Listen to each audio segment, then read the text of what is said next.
stealth. All right, so the thing with Harry now, he's seen the difference. All right, he's been living outside of the cult.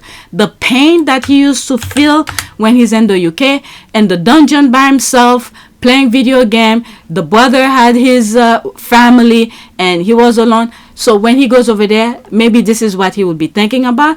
And then to remind himself, oh, I have a family now. I have my wife and kid. In the morning, maybe Archie will be getting up, jumping on the bed. Daddy, let's go do this. Let's go do that. You know, so there's a life out there. The thing that he dreamt of having, he has it. He created for himself. All right, so let me try to finish by 6 o'clock already. 6:04. Y'all know they're going to try to use this not only for public sympathy, but to emotionally blackmail and abuse our faith to try to strong arm them to work for the snake pit again. They already started. Harry did what he needed to do.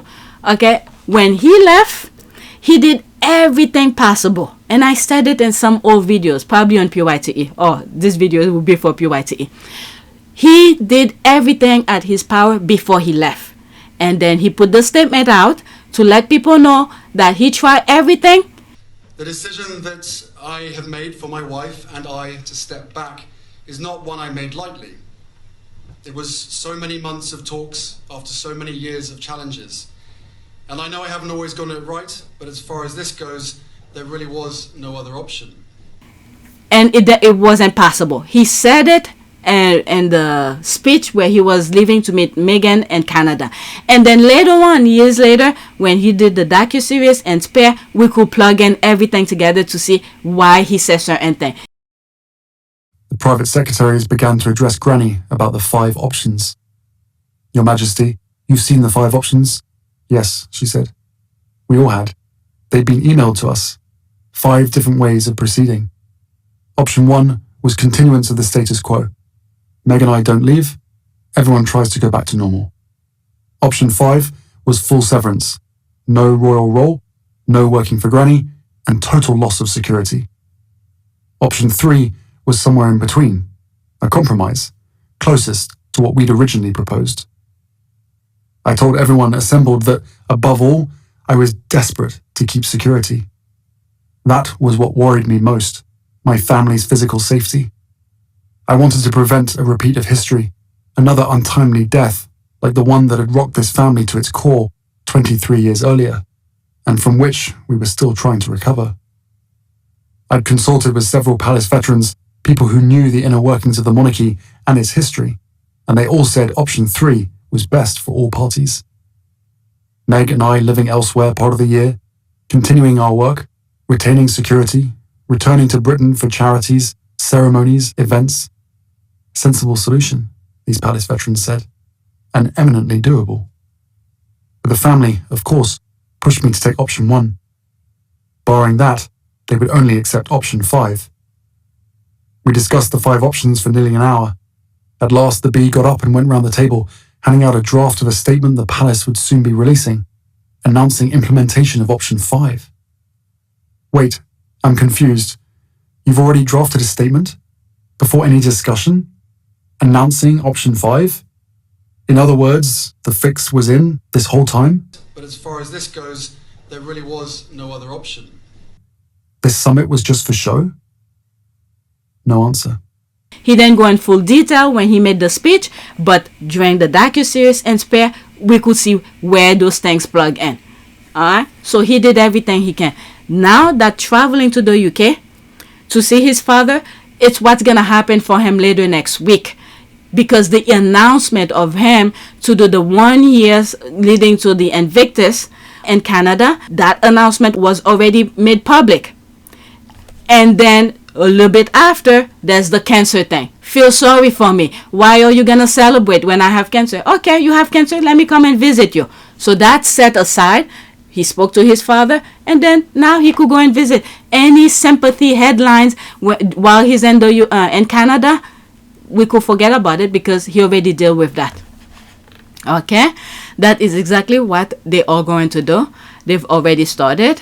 They're already saying in the news, quote, "It's a shame that it takes this to bring Harry back into the fold." Okay, that's all they can talk about is Harry. Meanwhile, where is Kate is still on the missing list. There's that here, There's that. Something must have happened to her, and then they're buying time. I don't know. I said what I need to say at that time, and I put on my community board, and I'm done with her. Okay, if they lie, okay, my fault. The squad, hey, you could come after me on that. But if it did happen, that's how I was feeling at that time. Okay, next tweet. Mind you, Charles called all his family members and told them about the diagnosis beforehand. I'm only seeing one name and headlines. There's Harry here. Okay, there's only one royal family, the Sussex royal family, and it's led by Diana, only son, Prince Harry. There's that here. Okay, period. Wait to see how long it takes the British media to exploit this cancer diagnosis, and as a sidebar, make it Harry and Meghan's fault. Give it 30 minutes. Alright. Harry should run home and cure it for Pa also. I'm telling you, they're acting as if Harry has some magical powers. Okay, did he find Kate, or did he find Kate, or are they still looking? Meghan 1, there's a loving eye. This picture of Harry though, on fire. Don't forget, Harry loves his dad no matter what. Each difficult time for him. Must be a difficult time for him. Harry loves his pa, which is why he is making this trip. Here is hoping UK media can pause their attack on Harry and his family while he is there, but that would be asking them to be human. They're all a baggage for God. I don't understand this. This is something I have never seen. My God. We are not noble by birth. We are noble only by virtue of the way we think, speak, and act. Take Nahan.